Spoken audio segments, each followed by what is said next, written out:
thought he lost him. Forever.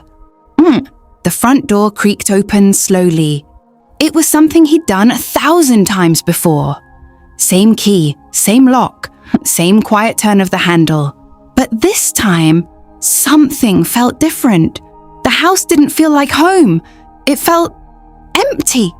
No sound of nails on the floor, no excited paws racing toward him, no soft whine waiting just behind the door. Just silence. He stood there for a moment, hands still resting on the handle, listening, waiting, hoping. But nothing came. "Buddy!" he called out. His voice echoed faintly through the hallway. No response. That was the first moment he felt it. That tight feeling in his chest. The kind you don't want to acknowledge. The kind you try to ignore. He stepped inside, slowly, his boots heavier than usual against the floor. "Buddy?" he called again. Still nothing. He checked the living room first. Empty. The kitchen. And nothing. He moved faster now. Bedroom, bathroom, laundry. Each room. Just as quiet as the last. And then he saw it. The leash. Still hanging on the wall. Exactly where he left it that morning. He walked over slowly. Touched it. Like somehow that would make sense of everything. But it didn't. Because if the leash was here, where was he? That's when his mind started racing. He turned toward the back door, opened it, and there it was. The gate, slightly open, just enough. Just enough for a dog to slip through. His stomach dropped. No. He stepped outside quickly, scanning the yard. "Buddy!" Nothing. The wind moved softly through the trees. The world kept going like nothing was wrong. But for him, everything had just stopped. He didn't think. He didn't plan. He just ran. At first, it was controlled, walking fast, looking left and right, calling his name, trying to stay calm. "Buddy!" A few people turned their heads. Some shook theirs. Others kept walking, but he didn't stop. He couldn't, because Buddy wasn't just a dog. He was the reason the house felt like home. The reason coming back meant something. And now, he was gone. Street after street, corner after corner, he checked everywhere. Under parked cars, behind fences, down alleyways. Every shadow, every movement, every sound made his heart jump. "Buddy!" he shouted again. His voice cracked this time, a hint of desperation slipping through. Still nothing. Hours passed. He didn't notice the time, didn't feel the ache in his legs, didn't feel the dryness in his throat.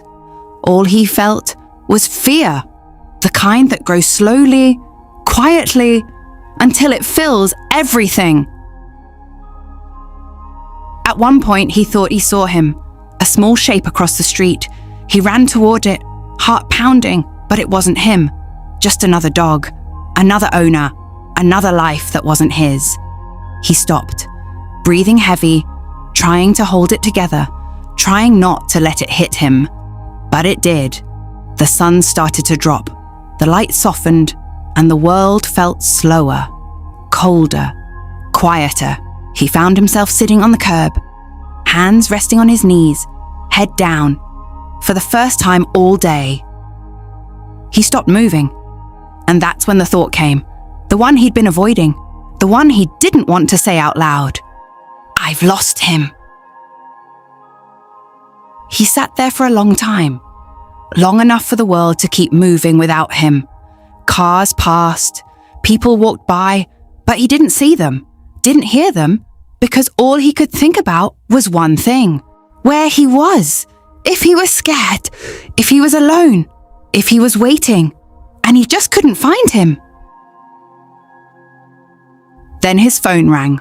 The sound cut through everything, sharp, unexpected. He looked down, unknown number. For a second, he almost didn't answer, but something told him to. "Hello?" A pause, then a voice, calm, neutral. "We have a dog here, found wandering, quiet. No collar. Doesn't react much. His heart started racing. Where? The drive felt like a blur. Hands tight on the wheel. Eyes locked on the road. Every second felt too slow. Every red light felt unbearable. He didn't know. Didn't want to assume. Didn't want to hope too much. But something inside him told him. When he arrived, the building looked ordinary. Just another place, just another day. But for him, this was everything. He stepped inside, and immediately, the noise hit him. Dogs barking, voices echoing, movement everywhere, energy, chaos, sound. But he didn't see any of it, because he was searching, scanning every enclosure, every face, every movement, looking for one thing. And then he saw him at the back, away from the noise, sitting still, quiet, not barking, not jumping, just watching, like he'd been waiting. He froze. For a second, he couldn't move, couldn't breathe, couldn't think, because there he was, exactly where he shouldn't be, but exactly where he needed to be. And then, something changed. The dog stood up, slowly, eyes locked, focused, like he knew, like he always knew.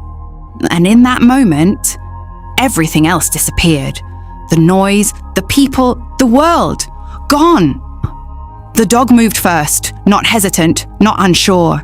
He ran straight down the line, past everything, past everyone. No distractions, no confusion, just one direction. Toward him. And when he reached him, he didn't stop. He jumped straight into his arms like he belonged there, like he never left.